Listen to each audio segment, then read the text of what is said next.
लोगों को बहुत सारे डाउट्स होंगे इसमें, सबसे ज्यादा होगा कास्ट से डाउट, क्योंकि caste in politics and politics in caste दोनों ही बड़े ही कंफ्यूजिंग से टॉपिक है। अगर फीमेल्स नहीं भी अर्न करेगी तो भी क्या सोसाइटी एक्सेप्ट कर लेगी? यस। बट अगर मेल्स अर्न नहीं करेंगे तो क्या सोसाइटी एक्सेप्ट करेगी? नहीं। तो ये क्या दिखाता है, जो लेबर होती है, लेबर देखी होगी, जो फीमेल लेबर होती है उनको सैलरी कम मिलती है मेल लेबर के कंपैरिजन में, क्योंकि उनका मानना जाता है कि अगर हमें पॉलिटिकल रिप्रेजेंटेशन फीमेल्स का बढ़ाना है तो हम क्या करें। तो जैसे कि बच्चों हम लोग रिवीजन्स कर रहे हैं, तो उसमें आज हम रिवाइज करने वाले हैं पॉलिटिकल साइंस का एक चैप्टर जिसका नाम है gender, religion and caste. I know आप लोगों को बहुत सारे डाउट्स होंगे इसमें, सबसे ज्यादा होगा कास्ट से डाउट, क्योंकि caste in politics and politics in caste दोनों ही बड़े ही कंफ्यूजिंग से टॉपिक है। तो मैं इसको आज क्लियर कर दूंगी तुम्हारे लिए दोबारा से, और हम जेंडर पढ़ेंगे, रिलीजन पढ़ेंगे। अब जैसे कि चैप्टर पॉलिटिकल साइंस का है, तो यहाँ हम जेंडर का क्या रोल है पॉलिटिक्स में, रिलीजन का क्या रोल है पॉलिटिक्स में, और कास्ट का क्या रोल है पॉलिटिक्स में, ये हम समझने वाले हैं। Okay, before talking about gender या फिर पॉलिटिकल साइंस, मुझे एक छोटा सा डाउट है, व्हाट डज जेंडर मीन्स? क्या है जेंडर?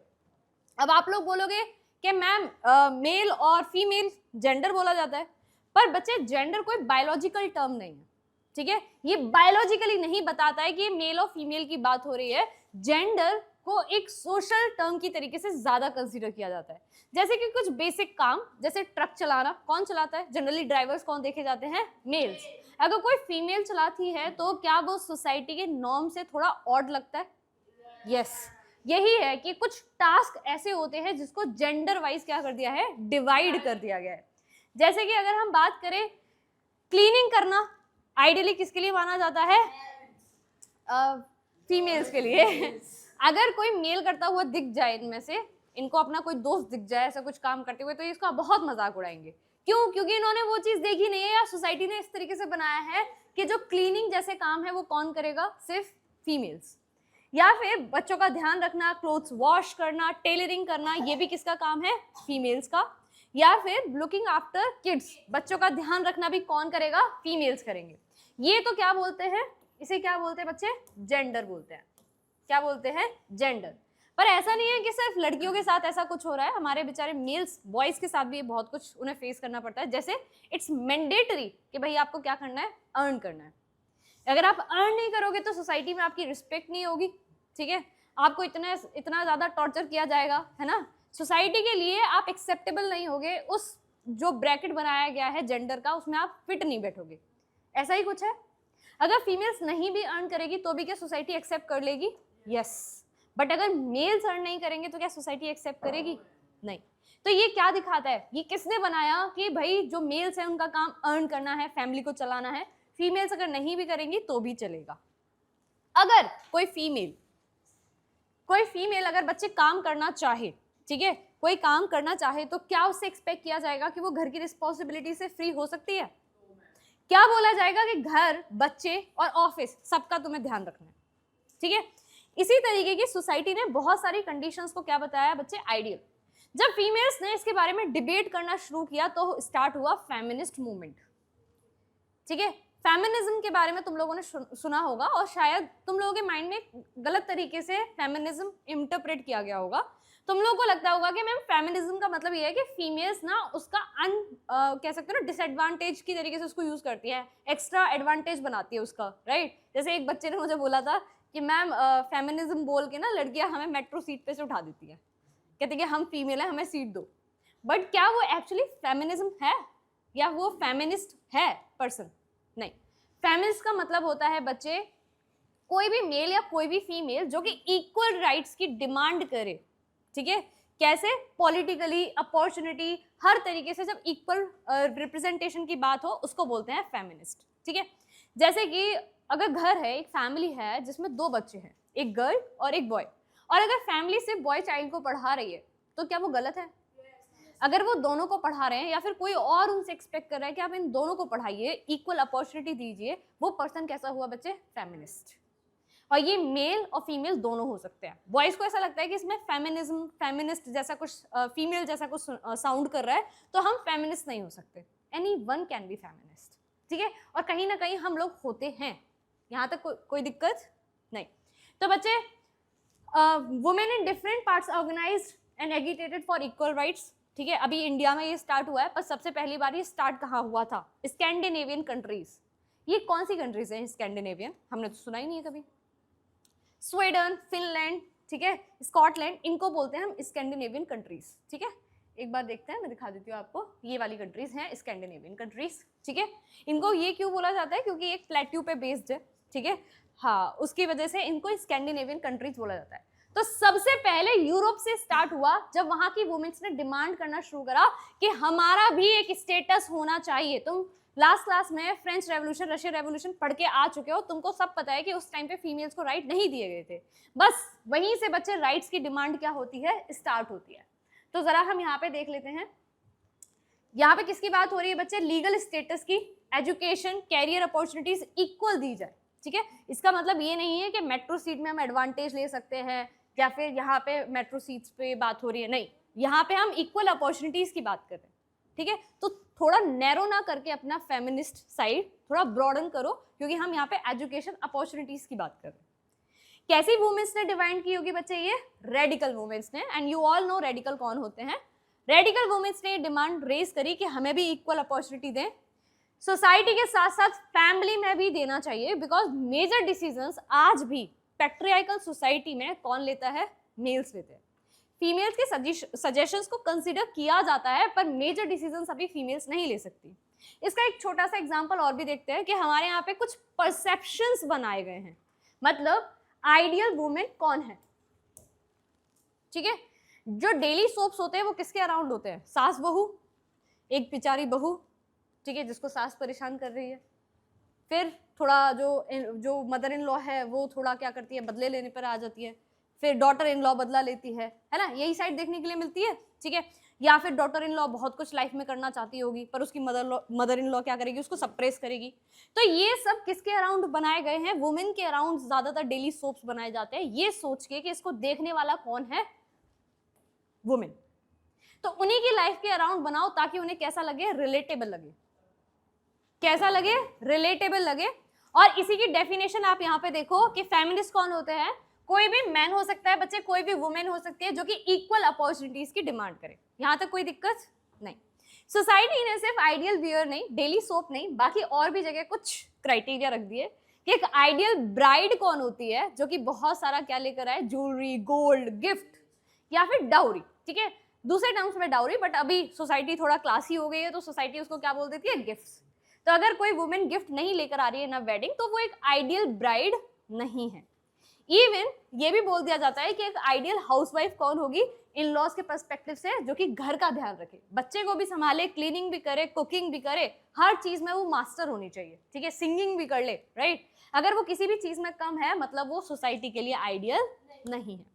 ये तो बच्चे सिर्फ एक ऐसी बात है जो हमने कही है या सुनी है, क्या इसका कोई फैक्ट भी है? बिल्कुल है। यस, फैक्ट क्या है? सबसे पहली चीज तो हमारी सोसाइटी कैसी है? Male dominated. ठीक है, कोई ना कोई तो डोमिनेट करेगा, या तो फीमेल्स करेंगे या मेल करेंगे। ठीक है, इक्वल होना बहुत कम चांसेस है, बट उसके साथ साथ ना डोमिनेट करने के साथ साथ वुमेन्स को ना ज्यादा कह सकते हैं एडवांटेजेस नहीं दी गई है। जैसे लिटरेसी रेट वुमेन का 54% है, मेन का 74% है, क्योंकि पेरेंट्स को ये लगता है कि अगर हमें किसी एक को पढ़ाना है तो हम किसको पढ़ाएंगे? बेटे को पढ़ाएंगे, क्योंकि बेटी की तो क्या हो जाएगी? शादी हो जाएगी और उसको चले जाना है, तो घर पे हमारा ध्यान कौन रखेगा? बॉयज। उनका अर्न करना मैंडेटरी है, अगर फीमेल अर्न नहीं करेगी तो कोई इश्यू नहीं, ऐसे ही सोचा जाता है। दूसरी चीज, प्रपोर्शन जो है हाईली पेड जॉब्स में वुमेन का, वो भी कम है। जब एक और चीज देखी गई कि जो लेबर होती है, लेबर देखी होगी, जो फीमेल लेबर होती है उनको सैलरी कम मिलती है मेल लेबर के कंपैरिजन में, क्योंकि उनका मानना जाता है कि जैसे जो फिजिकल मेल है, जो मेल फिजिकली काम करेगा वो ज्यादा कर पाएगा कंपैरेटिवली टू फीमेल, है ना। तो फीमेल को सैलरी आधी दो, आधा पे मिलता है उन्हें, डेली वेज वर्कर्स को। पर ऐसा ऑर्गेनाइज्ड सेक्टर में नहीं देखने के लिए मिलेगा, क्योंकि किस वजह से? इक्वल रिम्यूनरेशन एक्ट आया था 1976 में, जिसमें इक्वल वेजेस की बात की गई इक्वल वर्क के लिए। पेरेंट्स किसको प्रेफर करते हैं? बेटे को। ठीक है, कि घर में कौन होना चाहिए? बेटा होना चाहिए। और ज्यादातर हैरेसमेंट, एक्सप्लॉयटेशन, वायलेंस किसके अगेंस्ट देखने के लिए मिलता है? वुमेन्स के लिए। ऐसा नहीं है मेल्स के साथ नहीं होता, पर कंपेयर अगर किया जाए तो फीमेल्स के साथ ज्यादा होता है। ठीक है, एक क्वेश्चन है, बताओ इसका। जब हम जेंडर की बात कर रहे हैं, जेंडर डिवीजन, तो biological differences, unequal child sex ratio, absence of voting rights, unequal roles assigned by the society. ठीक है, कि ये काम ये करेगा और ये काम ये करेगा। इतने टाइम बाद भी ऐसा चेंज नहीं आ पाया। जैसे कि मैंने ये बोला बच्चे, ये कोई वैसा चैप्टर नहीं है कि हम इसको नॉर्मली पढ़ रहे हैं, हमें इसे पॉलिटिकल साइंस से रिलेट करना है। तो इसका बेस्ट एग्जाम्पल क्या है कि अगर हम पॉलिटिकल रिप्रेजेंटेशन बात करें, हमारे यहाँ पे कितनी फीमेल्स पीएम रही हैं टिल टुडे? कितनी है? इतने साल इंडिपेंडेंस के बाद भी हमारे पास देखो पॉलिटिकल रिप्रेजेंटेशन कम है। सीएम की बात कर लो तो तुम्हें स्टेट में अब तक में जितनी भी स्टेट्स है उसमें एक या दो ऐसे ही रही होंगी, इससे ज्यादा नहीं। जैसे यहाँ पे देखा जा रहा है कि लेजिस्लेचर में, मतलब लोकसभा में, राज्यसभा में वुमेन्स का नंबर कम है। और सबसे इंटरेस्टिंग बात कि लोकसभा में रिजर्वेशन दिया ही नहीं गया। SC ST reservation, OBC reservation दिया गया, पर वुमेन्स की रिजर्वेशन की बात ही नहीं करी किसी ने। पर वहीं तुमने लास्ट ईयर पंचायत में पढ़ा कि 1/3 सीट्स रिजर्व थी। लोकल लेवल पे दिया जा रहा है रिजर्वेशन, पर लोकसभा में नहीं। इस चीज को खत्म करने के लिए बच्चे इन 2023 लोकसभा में भी वुमेन्स को रिजर्वेशन दिया गया। कुछ चेंजेस आए ताकि वुमेन्स का नंबर इसमें बढ़े। ठीक है, तो यहाँ पे किसी ने क्वेश्चन पूछा है कि अगर हमें पॉलिटिकल रिप्रेजेंटेशन फीमेल्स का बढ़ाना है तो हम क्या करें? तो यहाँ पे आंसर है कि बच्चे हमें ये लीगली बाइंडिंग करना चाहिए कि फेयर प्रपोर्शन हो फीमेल्स का। और वो हम कैसे कर सकते हैं? 1/3 सीट्स रिजर्व करके, जैसे कहाँ पर है बच्चे? Local government bodies. यहाँ तक कोई दिक्कत? यही था बच्चों जेंडर, और शायद आपको समझ में भी आ गया होगा। बताओ। ठीक है, अगर बिफोर 2020 आता है तो इट्स पंचायती राज। अगर अभी का पूछा जाएगा तो अभी तो लोकसभा में भी है और पंचायती राज में भी है। ठीक है, अभी दोनों में हो चुका है। ये कुछ क्वेश्चंस हैं, ठीक है, जो पुराने चैप्टर्स के हैं। When was the non cooperation movement launch? Yes, बिल्कुल सही, 1920। Next question, who lead the peasants in Awadh? जो नॉन कॉपरेशन मूवमेंट लॉन्च किया था, याद होगा तुम लोगों को? नहीं, अवध में कौन थे? बताओ। बाबा रामचंद्र। और जवाहरलाल नेहरू ने लॉन्च किया था। औध किसान सभा बनाई थी। ठीक है, बहुत सारे बच्चे इसका सही आंसर दे रहे हैं। साइमन कमीशन को बॉयकॉट क्यों किया गया था?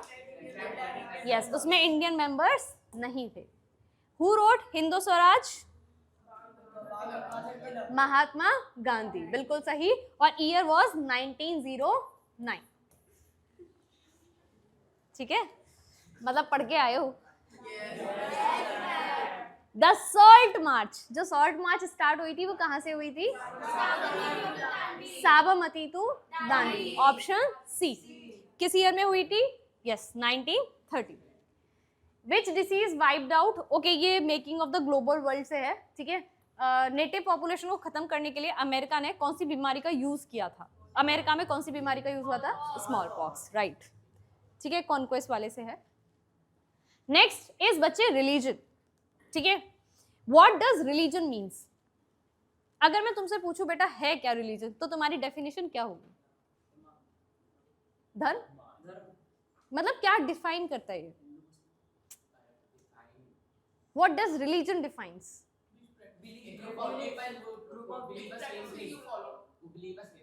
Okay, faith, belief. अच्छा, तो मैं एक इंटरेस्टिंग बात बताऊं, हमारे यहाँ रिलीजन का मतलब होता है way of worship, right? Way of worship. अगर आप इस तरीके से वर्शिप कर रहे हो तो आप इस रिलीजन के हो, आप ऐसे वर्शिप कर रहे हो तो आप इस रिलीजन के हो, ऐसा ही माना जाता है। ठीक है, या फिर किसी एथनिक वे से, अटायर से हम लोग जज करते हैं। ये जो डेफिनेशन तुम लोग समझ रहे हो या फिर हम लोग जो बोल रहे हैं, ये ब्रिटिशर्स ने डिफाइन करी। वो कभी रिलीजन को समझ ही नहीं पाए। ठीक है, उन्हें लगता था कि रिलीजन ये लोग जो फॉलो कर रहे हैं, ये लोग ना अलग अलग तरीके से बस पूजाएं करते हैं, वर्शिप्स करते हैं, और यही इनके लिए रिलीजन है। पर एक्चुअली बच्चे रिलीजन ये बनाया ही नहीं गया था। हमारे यहाँ रिलीजन बनाया गया था for code of conduct. Code of conduct का मतलब समझते हो? सेट ऑफ रूल्स जिसके साथ हमारी सोसाइटी रन करेगी।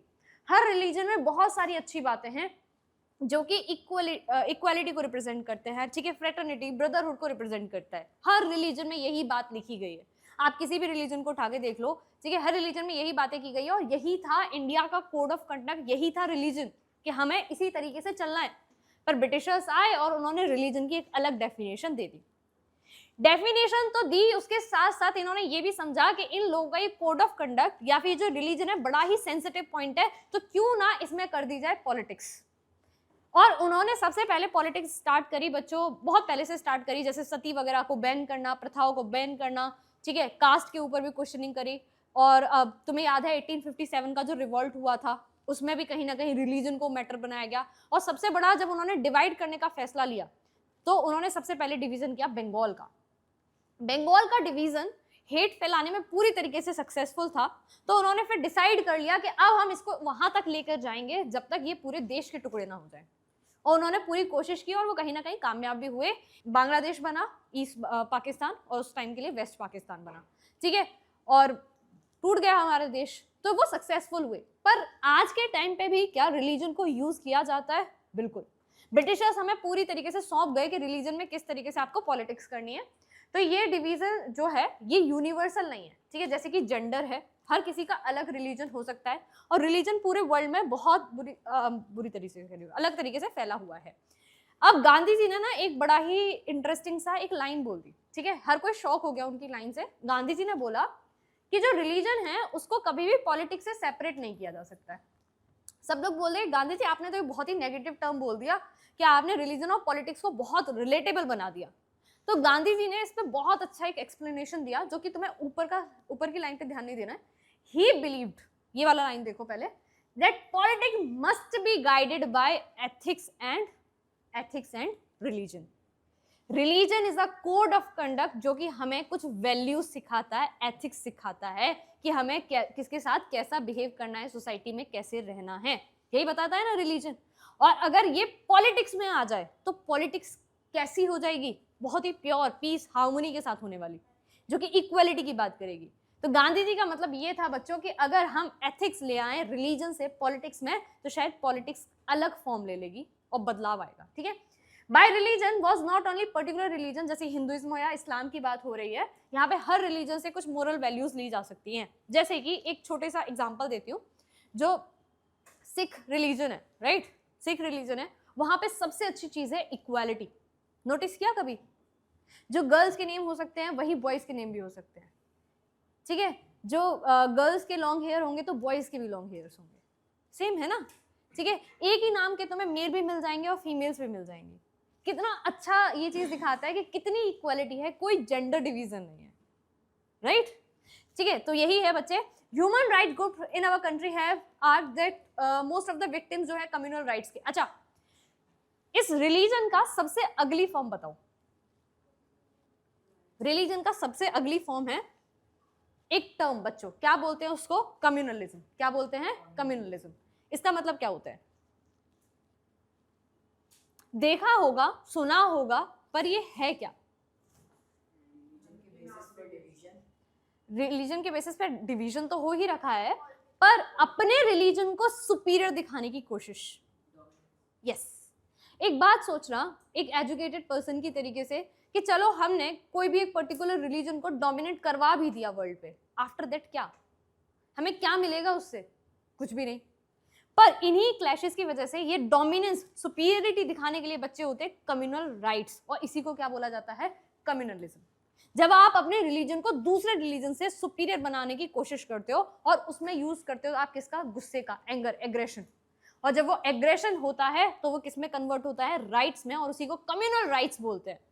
अब एक बात बताना, अगर एक रोड पर राइट हो रहा है तो किसकी लाइफ इफेक्ट होगी? Common people. शायद किसी की लाइफ टाइम की सेविंग वहां पर होगी, किसी की लाइफ, फैमिली का एक बहुत इंपॉर्टेंट पर्सन वहां पर होगा, शायद जिसको कोई हार्म हो जाए, उसकी कार जल जाए, घर जल जाए। किसकी लाइफ इफेक्ट हो रही है? लोगों की, जिन्होंने मेहनत करके उसको अर्न किया है, ठीक है। पर उसे यूज किस लिए किया जा रहा है कम्युनल राइट्स को? फॉर पॉलिटिक्स, ठीक है। देखो यहीं पे लिखा हुआ है, this then happens when religion is presented as superior over the other religions.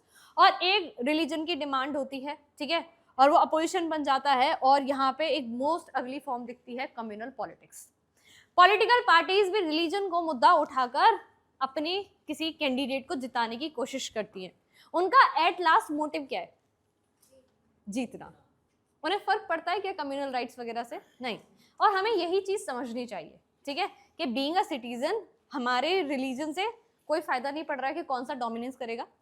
अच्छा, इसके लिए पॉलिटिकल पार्टीज क्या क्या करती है, देखो वो एवरीडे बिलीफ को यूज करती है लोगों के, ठीक है, जैसे किसी पर्टिकुलर कलर का यूज करना, फ्लैग का यूज करना, सिंबल का यूज करना, ठीक है, या फिर डोमिनेंस शो करने की कोशिश करती है, ठीक है, इवन मोबिलाइज भी करती हैं, ठीक है, जैसे this involve the use of sacred symbols, religious leaders और उनके थ्रू होने वाली क्या इमोशनल अपील कि हम इस पर्टिकुलर रिलीजन से हैं और हमें आप नॉमिनेट करिए, हम आपके वेलफेयर के लिए काम करेंगे। पर डेमोक्रेसी तो शायद बच्चों उसके अराउंड है ना जहाँ पे हर चीज इक्वल हो, है ना, कोई रिलीजन किसी से सुपीरियर ना हो, और अगर हम किसी के वेलफेयर की बात करें तो ये ना देखें कि पर्सन किस रिलीजन से या किस कास्ट से है, हम बस बात करें कि एक ओवरऑल डेवलपमेंट देश का होना चाहिए, राइट। चलो, तो अगली फॉर्म इसका कम्युनल वायलेंस है, राइट्स हैं, मासेकर हैं, जिसमें कहीं ना कहीं कॉमन लोग इन्वॉल्व हो जाते हैं और उन्हीं की लाइफ इफेक्ट होती है, ना हमें पावर मिलती है, ना जस्टिस मिलता है, और हमारी लाइफ की सेविंग्स भी चली जाती है। इन सब को अवॉइड करने के लिए हमारे देश को बनाया गया कैसा कंट्री, सेकुलर स्टेट। स्टेट मतलब यहाँ पे कंट्री की बात हो रही है। क्या हर कंट्री सेकुलर स्टेट होती है? नहीं। देखो, जब ब्रिटिशर्स ने सेकुलरिज्म की बात करी या यूरोपियंस ने सेकुलरिज्म की बात करी तो उनके लिए सिर्फ ये था कि कभी भी गवर्नमेंट रिलीजन में इंटरफेयर नहीं करेगी। पर इंडिया के लिए डेफिनेशन थोड़ी अलग थी, ठीक है। इसको ऐसे समझते हैं कि एक फादर थे, मैंने शायद आपको पहले भी सुना होगा कि एक फादर थे, उन्होंने अपने बच्चों को प्रॉमिस किया कि वो संडे ना उनको पार्क में लेके जाएंगे, पर अचानक से किसी काम के आने की वजह से उनको वो प्लान कैंसिल करना पड़ रहा था। पर बच्चे लेट गए जमीन पे, कहते नहीं पार्क ही जाएंगे आज तो, प्रॉमिस किया था। उन्होंने बोला ठीक है चलो। अब वो जाके बेंच पे बैठ गए, अपना लैपटॉप ले गए, काम कर रहे हैं, बच्चों को वहाँ और बच्चे मिल गए और वो आराम से खेल रहे हैं, और फादर ना बस एक आंख रखे हुए, मतलब देख रहे हैं उनके ऊपर कि ठीक है बच्चे खेल रहे हैं। अचानक से उन बच्चों में लड़ाई हो जाती है, तो क्या फादर अभी भी ऐसे बैठे बैठे देखते रहेंगे कि ठीक है करो लड़ाई, चीयर करेंगे अपने बच्चों को जीतो जीतो? नहीं, वो उठ के जाएंगे और काम वाम रोक कर उनको पहले अलग कराएंगे, जिसकी गलती होगी शायद उसको पनिश भी करेंगे। अब यहाँ पे जो फादर हैं उनको इंडियन गवर्नमेंट बना दो और जो बच्चे हैं उनको रिलीजन बना दो। जब तक रिलीजन पीस और हार्मनी के साथ एक दूसरे को रिस्पेक्ट के साथ खेल रहे थे, मतलब रह रहे थे, तब तक कभी भी गवर्नमेंट क्या करेगी, इंटरफेयर नहीं करेगी। पर जब भी क्लैशेस होंगे, कम्युनल राइट्स होंगे, या फिर कोई भी डिमांड करेगा कि हमें अपने रिलीजन में ये रिफॉर्म चाहिए, तब कॉन्स्टिट्यूशन तुम्हें आते हुए दिखेगा। This is the definition of Indian secularism. और पहली बात, हमारे देश का कोई ऑफिशियल रिलीजन है? कॉन्स्टिट्यूशन में लिखा हुआ है कि ये ऑफिशियल रिलीजन, मेजॉरिटी माइनॉरिटी हो सकते हैं पर कोई ऑफिशियल रिलीजन नहीं है। पर एग्जाम्पल जैसे कि जो बुद्धिज्म है वो श्रीलंका का ऑफिशियल रिलीजन है बच्चों, और पाकिस्तान का इस्लाम, ठीक है। कॉन्स्टिट्यूशन प्रोवाइड करता है ऑल इंडिविजुअल्स एंड कम्युनिटीज को कि वो कोई भी रिलीजन को क्या कर सकते हैं, प्रोफेस कर सकते हैं, प्रैक्टिस कर सकते हैं एंड प्रोपोगेट भी कर सकते हैं। और चाहो तो तुम कोई रिलीजन फॉलो भी मत करो, तुम्हें कॉन्स्टिट्यूशन मैंडेटरी नहीं करेगा कि बेटा नहीं ये रिलीजन मानो, कि तुम्हारा जो बर्थ हुआ है उस फैमिली को उसी रिलीजन को मानो। तुम्हें नहीं लगता तुम मत बिलीव करो, तुम्हें कोई और रिलीजन और किसी और तरीके से वर्शिप करना है, अलग तरीके से प्रैक्टिस करना है, तुम वो भी कर सकते हो। ऐसा कहीं कॉन्स्टिट्यूशन मिलेगा? नहीं, ठीक है। इवन कॉन्स्टिट्यूशन प्रोहिबिट करता है बच्चे कैसा, discrimination on the grounds of religion. आप डिस्क्रिमिनेट नहीं कर सकते हो, ठीक है। जैसे कि अनटचेबिलिटी वगैरह जो रिलीजन के बेसिस पे हो सकती हैं, उसके ऊपर भी कंप्लीट बैन है। और तुम लोग ने right to exploitation last class में पढ़ा होगा, राइट अगेंस्ट एक्सप्लॉयटेशन, ठीक है। तुम लोग जो लिख के आते हो वही लिखाती हूँ, बोल देती हूँ। अच्छा, नेक्स्ट इज वर्ण सिस्टम। इसके बारे में कुछ पता है?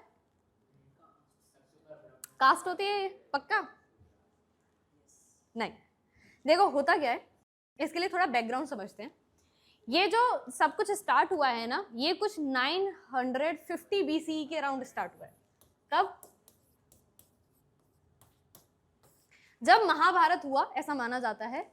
जब महाभारत हुआ उस टाइम पे या उससे थोड़ा सा पहले ना आर्यंस इंडिया में आना सेटल होते हैं। हुवर आर्यंस जो कि सेंट्रल एशिया से आए थे, जिनको संस्कृत भाषा आती थी, वो धीरे धीरे अफगानिस्तान से पाकिस्तान और ये पंजाब सिंध वाले रीजन में आके सेटल होते हैं। यहाँ की पॉपुलेशन को द्रविडियंस बोला गया और वो आर्यंस थे और वो धीरे धीरे एंडो आर्यंस बने।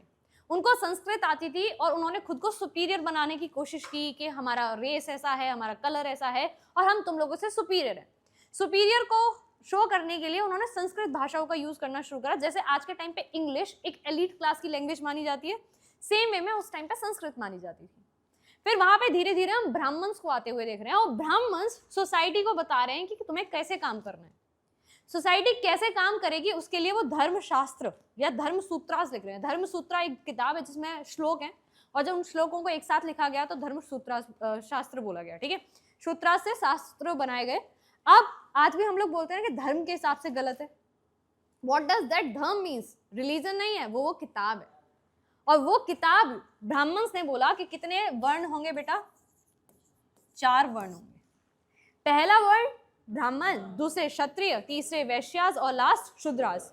जब उनसे बोला गया कि ये तो गलत है, तो उन्होंने उसको ना गॉड से रिलेट कर दिया। उन्होंने बोला कि जो ब्रह्मा है उनके माउथ से, मतलब जो गॉड है ओरिजिन हुआ है, माउथ से ओरिजिनेट हुए हैं ब्राह्मण्स, हाथों से ओरिजिनेट हुए हैं क्षत्रिय, थाई से ओरिजिनेट हुए हैं वैश्यास, और टोस से ओरिजिनेट हुए हैं शूद्रास। और ब्राह्मण्स वो होंगे जो वेद पढ़ेंगे, पढ़ाई करेंगे, ठीक है, पूजा कराएंगे और सोसाइटी के वेलफेयर के लिए काम करेंगे और गिफ्ट्स को रिसीव भी करेंगे। क्षत्रिय वो होंगे जो वॉरियर्स होंगे, प्रोटेक्ट करेंगे, ध्यान रखेंगे सबका, और पूजा वगैरह करवाएंगे, यज्ञ करवाएंगे, वेद पढ़ेंगे और ब्राह्मण्स को गिफ्ट देंगे। वैश्यास ट्रेड, एग्रीकल्चर, ये सारे चीजें हैंडल करेंगे। वेद पढ़ेंगे, ये तीनों लोग वेद पढ़ रहे हैं, वेद पढ़ेंगे, गिफ्ट्स देंगे, यज्ञ करवाएंगे। और शूद्रास बाकी 3 वर्णास की क्या करेंगे? रिस्पेक्ट करेंगे और उनकी सेवा करेंगे, ठीक है। यहाँ तक कोई दिक्कत नहीं। अब बच्चे ब्राह्मण्स ने ये चीज वर्ण बना दिया, सब कुछ ठीक था। अचानक से मेहुल एक चैलेंज आता है। चैलेंज ये आया कि जब वो सोसाइटी में घूम रहे थे तो उनको ना जंगलों में कुछ लोग दिखे जो या तो गोल्ड स्मिथ थे या सोने का काम कर रहे थे, ठीक है, या घोड़े पाल रहे थे। तो वो देखते हैं कि ये लोग तो भाई इस वर्णा सिस्टम में फिट ही नहीं बैठते, इनको क्या रखेंगे, इसको गोल्ड स्मिथ किस में आ जाएगा ये। तो इन्होंने बोला कि एक काम करते हैं, इसको वैश्या वाले वर्ण में रख देते हैं, मतलब ये क्या हो जाएगा, एक ट्रेडर हो जाएगा, ठीक है, काम कर रहा है, बिजनेस कर रहा है। तो अब उनसे बोला कि आपने बोला तो वर्ण 4 है, तो ये तो अलग ही काम कर रहा है, ये ना ट्रेडिंग कर रहा है ना एग्रीकल्चर। तो उन्होंने बोला कि चलो इसको ना एक काम करते हैं, वर्ण तो सिर्फ कितने होंगे बेटा? 4, पर कास्ट कितनी भी हो सकती हैं। इन्होंने ये भी बोला कि फैमिलीज में मैरिजेस करना अलाउड नहीं होगा, पर किसी के आज से बोलो कि 1700 में, जहां जिस हम फैमिली से बिलोंग करते हैं, सपोज किसी की भी फैमिली की बात कर लो, मेरे जो 1700 में दादाजी होंगे या मतलब जो फैमिली होगी, क्या मैं उनकी फैमिली से अभी भी लिंक होंगी? शायद वो 4 भाई हों, वो अलग अलग सेपरेट हो गए हों, और हम शायद उनको जानते भी नहीं होंगे, पर हैं तो हम सब एक फैमिली। इसीलिए इस कास्ट सिस्टम में भी किसको लाया गया? गोत्र। अब वो जो थे 1700 के टाइम पे, उनका जो गोत्र है मेरा जो गोत्र है वो सेम ही होगा, तो हमें पता चल जाएगा कि हम एक ही फैमिली से, अब पता नहीं कब के लिंक है, बट हम एक ही फैमिली से, ठीक है। ये सारा सिस्टम बना। तो अब गोत्रास की बात करें तो क्या होता है, यहाँ पे हम बेसिकली वापस आते हैं। यहाँ पे 2 चीजें दिखती हैं, एक है caste in politics and politics in caste. जैसे एक बड़ा सा स्फीयर बनाते हैं, ठीक है, बहुत सिंपल है, अगर समझ में आ गया तो। ये है बेटा पॉलिटिक्स। क्या है ये? पॉलिटिक्स। पॉलिटिक्स किसी के भी अराउंड की जा सकती थी, जैसे रिलीजन के अराउंड, जेंडर के अराउंड, एजुकेशन के अराउंड, पॉवर्टी के अराउंड। पर जब पॉलिटिक्स एक चीज को उठा ले कि हम इसके अराउंड ही डिस्कस करेंगे, इसी को वोट बैंक बना लेंगे इश्यू को, और वो क्या है बेटा? कास्ट। तो कास्ट किसके अंदर है? पॉलिटिक्स। समझ में आया कोई दिक्कत? कि हम अगर किसी एक रीजन से, जैसे दिल्ली के किसी एक रीजन से इलेक्शंस होने वाले हैं, तो पार्टीज उस कैंडिडेट को चूज करेंगी जिसकी कास्ट वहां पे सबसे ज्यादा है। ऐसा ही होगा। वो डेवलपमेंट, पॉवर्टी, इंफ्रास्ट्रक्चर, किसी को भी इश्यू बना सकते थे, पर व्हाट दे चोज? कास्ट। समझ में आ गई? अब जो मैंने तुम्हें वर्ण सिस्टम समझाया कि 3 कास्ट तो ऊपर रहेंगी, वेद पढ़ेंगी, है ना, वैसे तो हर कास्ट ये बोलेगी कि हम ब्राह्मण्स, हम वैश्या से ऊपर, क्षत्रियों से ऊपर, क्षत्रिय हम वैश्या से ऊपर, ऐसा डिस्कशन होगा। पर जैसे ही रिजर्वेशन की बात आएगी, या फिर शूद्रास इस बात को मानने के लिए रेडी नहीं थे कि हम सबसे नीचे क्यों, ठीक है, तो ये सारी कास्ट ना क्या कर जाएंगी? एक साथ जुड़ जाएंगी। वैसे कि आपस में डिवाइडेड है कि ब्राह्मण सबसे ऊपर, क्षत्रिय सबसे ऊपर, है ना, ये डिवीजन चल रहा है। पर जैसे ही शूद्रास ने मना किया कि हम ये काम नहीं करेंगे, तो ये इन तीनों ने क्या कर लिया? अपना यूनियन बना लिया और आपस में पॉलिटिक्स करने लगे। तुम लोग एक टर्म यूज करते हो ना कि वो बहुत पॉलिटिक्स करती है ना, करते हैं ना। तो इसी तरीके से अब बेटा जितनी भी कास्ट है, ये पूरी बड़ी सी कास्ट है, ये क्या कर रहे हैं? पॉलिटिक्स कर रहे हैं कि हम तुमसे ऊपर, तुम हमसे नीचे हो, ये गोत्र उनसे ऊपर, पर जब बात आती है कि मास लेवल पे कोई चीज दिखानी है, जैसे कि रिजर्वेशन में फॉरवर्ड कास्ट, बैकवर्ड कास्ट जैसा टर्म आता है, तब ये सारी फॉरवर्ड कास्ट एक साथ खड़ी हो जाती है कि हमारे साथ गलत हो रहा है। पर अगर इन क्लोज जाके देखोगे तो ये एक दूसरे को पसंद नहीं कर रहे हैं। ऐसा होता है। This is known as caste in politics and politics in caste. ठीक है, तो बच्चे यहाँ पे लिखा हुआ है कास्ट सिस्टम एक एक्सट्रीम फॉर्म है इंडिया की, आज भी फॉलो किया जाता है। एक्सक्लूजन, डिस्क्रिमिनेशन तुम्हें देखने के लिए मिलेंगे, स्पेशली किसके अंदर, आउटकास्ट ग्रुप्स में। ठीक है, आउटकास्ट ग्रुप्स ऐसा नहीं है कि सिर्फ एक ही है शुद्राज, जिसमें बहुत सारी कास्ट आ जाती हैं, क्योंकि मैंने बताया कि वर्ण तो 4 ही होंगे पर कास्ट कितनी भी हो सकती हैं। पर बहुत अच्छी बात यह है कि जैसे जैसे अर्बनाइजेशन आता है, ठीक है, इकोनॉमिक डेवलपमेंट होता है, ये कास्ट सिस्टम वीक हो जाता है। खत्म नहीं होगा पर वीक हो जाएगा। हम नहीं पूछते रेस्टोरेंट में जाने से पहले कि कुक कौन है, ठीक है, या जो सर्व कर रहा है वो पर्सन कौन है। पब्लिक ट्रांसपोर्टेशन में हम किसके बराबर में बैठे हैं, एरोप्लेन में हम किसके साइड में बैठे हुए हैं, नहीं पूछते हम कास्ट। पर अगर तुम गांव में चले जाओ तो ए भैया कहाँ से हो तुम, है भैया कौन हो तुम, है ना, ये सबसे पहले एक क्वेश्चन किया जाता है। दैट मीन्स कि अर्बन एरियाज में धीरे धीरे ये कम होता है। और कास्ट सिस्टम को खत्म करने का एक ही तरीका है, एजुकेशन एंड लिटरेसी। बच्चों बहुत पुरानी बात है, ये 2500 साल से चल रहा है, ऑल ऑफ सडन खत्म नहीं होगा, बस कम किया जा सकता है। ठीक है, टाइम लगेगा खत्म होने में पर कम किया जा सकता है। तो कास्टिज्म जो हमारे यहाँ पे एक बिलीफ है, ठीक है, इसके ऊपर हमारी सोसाइटी जो है वो डिवाइडेड है। People belonging to the same caste belong to a natural social community, एक ही कम्युनिटी से बिलोंग करते हैं, ठीक है, which they do not share with anyone, और अनदर कास्ट के साथ वो सारी चीजें वो शेयर नहीं करते हैं, और इसको प्राउड की तरीके से लोग देखते हैं। अब कास्ट कैसे पॉलिटिक्स में आई, पहला पॉइंट सब्जेक्टिव क्वेश्चन बनेगा। व्हेन पार्टीज चूज कर रही हैं कैंडिडेट को इस माइंडसेट के साथ कि ये पर्सन इस कास्ट से बिलोंग करता है और इस कास्ट की पॉपुलेशन यहाँ पे ज्यादा है। इवन कैंडिडेट्स भी जब लोगों के बीच में जा रहे हैं तो कास्ट अपील कर रहे हैं, कास्ट के सेंटिमेंट्स जगा रहे हैं कि भाई हम तो एक ही उससे हैं, हम तुम्हारे लिए काम करेंगे, हम दूसरी कास्ट को देखेंगे भी नहीं। मतलब instead of focusing on development, poverty, education, health, हम किस में लगे हुए हैं, कितना नैरो माइंडसेट कर दिया हम लोगों ने डेमोक्रेसी के अंदर। और हमें लगता है कि हम बहुत अच्छी चीज कर रहे हैं कि हम किसी अपने पर्सन को वोट कर रहे हैं, किसी इस रिलीजन से वोट कर रहे हैं, पर हम ये नहीं देखते कि हम किसको इफेक्ट कर रहे हैं, डेवलपमेंट को, हम इंफ्रास्ट्रक्चर को इफेक्ट कर रहे हैं। ठीक है, देखो यहाँ पे यही लिखा हुआ है, some political parties are known to favour some caste, और कुछ रिप्रेजेंटेटिव्स को, ठीक है, 1 पर्सन 1 वोट तो है हमारे यहाँ। No parliamentary constituency in a country clear majority के साथ एक सिंगल कास्ट की वजह से कभी नहीं जीत सकती है। पार्टीज हमेशा वोट बैंक की तरीके से काम करती हैं, ठीक है, लोगों को देखती हैं और सेम कास्ट के कैंडिडेट्स को क्या देती हैं, टिकट देती हैं। ठीक है, ईच कास्ट ग्रुप ट्राई करता है कि वो ज्यादा से ज्यादा बने, ठीक है, नेबरिंग कास्ट से जुड़ के सब कास्ट को भी जोड़ लेते हैं, कोलेशन बनाते हैं ताकि उनकी वॉइस को रेज किया जा सके और वो किस में एंटर कर सके, dialogues and negotiations. What does negotiation means, हाँ समझौता, या फिर कह सकते हो ना जैसे अभी हम बार्गेनिंग करते हैं ना, तुम्हारा ना हमारा, हमारी ये बात मान लो तुम्हारी ये बात मान लेते हैं, वैसा कुछ। ठीक है, okay. New kind of caste group देखने के लिए मिलते हैं तुम्हें, एक है क्या, बैकवर्ड और फॉरवर्ड। किसने बनाया ये बच्चे, किसने बनाया ये, politics. If you remember Britishers ने ये सब चीजें हाईलाइट की हैं। जब Bhimrao Ambedkar second round table conference में गए थे तो सेपरेट इलेक्टोरेट्स की बात किसने करी, ब्रिटिशर्स ने।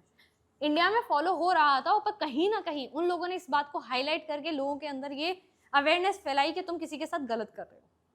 ठीक है, अच्छा तो हुआ पर इसके नेगेटिव्स भी हैं। ठीक है, अब लास्ट चीज, एक कंक्लूजन है, this is the last slide of this chapter. देखो ये क्या बोल रहा है, हम जब कास्ट के ऊपर ध्यान देते हैं तो इसका बच्चे क्या रिजल्ट होता है, नेगेटिव। ये डेमोक्रेसी के लिए बिल्कुल भी क्या नहीं है, हेल्दी नहीं है, क्योंकि हमें जहां फोकस करना चाहिए, जहां फोकस करना चाहिए हम वहां फोकस नहीं कर रहे हैं। जैसे कि किसकी तरफ, पॉवर्टी। आज भी बच्चे स्कूल नहीं जाते हैं, आज भी लोगों के पास खाने के लिए सामान नहीं है, ठीक है, घर नहीं है रहने के लिए, बेसिक चीजें नहीं है, उस पर ना ध्यान देकर हम किसकी तरफ फोकस कर रहे हैं, कास्ट की तरफ। डेवलपमेंट को साइड में रख दिया है, किसकी तरफ फोकस कर रहे हैं, कास्ट। भले ही अपने कास्ट का कैंडिडेट जो है वो कुछ गलत काम भी कर ले, ठीक है, करप्शन वगैरह भी हो, तब भी हमें किसको वोट देना है, कास्ट को देखते हुए, रिलीजन को देखते हुए। ठीक है, ये भी इवन तुम लोगों ने काफी सीरीज वगैरह भी देखी होगी, पंचायत में भी यही चीज होती है। जैसे वुमेन्स की सीट रिजर्व है 1/3, पर क्या एक्चुअली में वुमेन कैंडिडेट्स वहां पे बैठती हैं? कौन बैठता है? उनके हस्बैंड रूल करते हैं। बिकॉज सोसाइटी क्या सोचती है कि इस तरीके का रूल करना, ठीक है, लोगों के बीच में जाके बातें करना, ये वुमेन्स का काम नहीं है, ठीक है। मतलब बेसिकली वुमेन्स क्या नहीं हो सकती हैं? लीडर नहीं हो सकती। In some cases caste division lead to tension, conflicts and even क्या हो जाता है? वायलेंस। तो बहुत डीपली रूटेड है ये, अर्बन एरियाज में कम है। और किससे खत्म किया जा सकता है? लिटरेसी एंड एजुकेशन के साथ। आप एट लास्ट ये चीज समझ जाओ कि आप कुछ हासिल नहीं करोगे किसी भी रिलीजन को डोमिनेट शो करने के बाद, या फिर किसी भी कास्ट को, ठीक है। कुछ क्वेश्चंस हैं जो बनते हैं, जैसे कि explain the term feminist movement, कैसे स्टार्ट हुआ, कहाँ स्टार्ट हुआ, क्या इसका मतलब होता है। शेड्यूल कास्ट शेड्यूल ट्राइब के आगे शेड्यूल क्यों लगा हुआ है, ठीक है, ये भी आपको बताना है। Mention any 2 constitutional provisions that make India a secular state, कैसे इंडिया एक सेक्युलर स्टेट है, कोई ऑफिशियल रिलीजन नहीं होगा, सारे रिलीजन्स इक्वल होंगे, ठीक है, और स्टेट गवर्नमेंट तभी इंटरफेयर करेगा जब रिक्वायर्ड होगा, ठीक है। State 2 reasons to say caste alone can not be determine in election result, एक कॉन्स्टिट्यूएंसी से कभी एक कास्ट जीत नहीं सकती है, एक कास्ट के उससे ही कैंडिडेट नहीं जीत सकता है, ये सब बताया गया है। State different forms of communal politics, कैसे हमारे इंडिया में होता है। How caste inequalities are still continuing in India, specially rural areas में, वहाँ पे अभी भी बच्चे बहुत ज़्यादा फॉलो किया जाता है। तुम लोग सभी जानते होगे, शायद कहीं ना कहीं तुम लोगों का भी कोई रूरल बैकग्राउंड होगा, पर क्या तुम लोगों ने ये देखा है कि वहाँ जो लोगों का एटीट्यूड है, जो थॉट प्रोसेस है, क्या वो शहरों में भी सेम ही है? नहीं, हमारी फैमिलीज भी बदल जाती है, यहाँ आके हमारा वे ऑफ थिंकिंग अलग होता है और वहाँ अलग होता है, ठीक है। What is the status of women's, India की लेजिस्लेचर में बहुत कम है, 12% भी नहीं है, बट इसको खत्म करने के लिए 1/3 सीट्स को रिजर्व किया गया है, ठीक है। Next, major difference between women are discriminated disadvantaged, तुम लोगों ने देखा होगा, मैंने बताया था, लिटरेसी रेट, हैरेसमेंट, ठीक है, सबसे ज़्यादा किसको प्रेफर किया जाता है? मेल चाइल्ड को प्रेफर किया जाता है, ठीक है, और हाई पेड जॉब्स में फीमेल्स का नंबर नहीं होता है। चैप्टर बहुत ही ईजी था, 3 टर्म्स हैं, 3 विकेट्स हैं, ठीक है। पहला विकेट है भाई जेंडर, जेंडर के अराउंड पॉलिटिक्स कैसे होती है।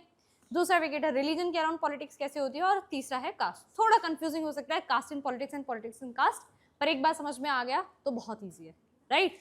फैक्ट्स वगैरह जरूर याद करने होंगे और उसी तरीके से आंसर को एलैबोरेटेड फॉर्म में लिखना होगा। So thank you so much for the session. I guess आप लोगों को समझ में आया होगा एंड आई होप आप लोगों को समझ में आया होगा। इसके क्वेश्चंस आप लोग कर लीजिए एंड अगर कोई डाउट्स होते हैं तो नेक्स्ट क्लास में पूछ लेना। Okay, thank you so much बच्चों।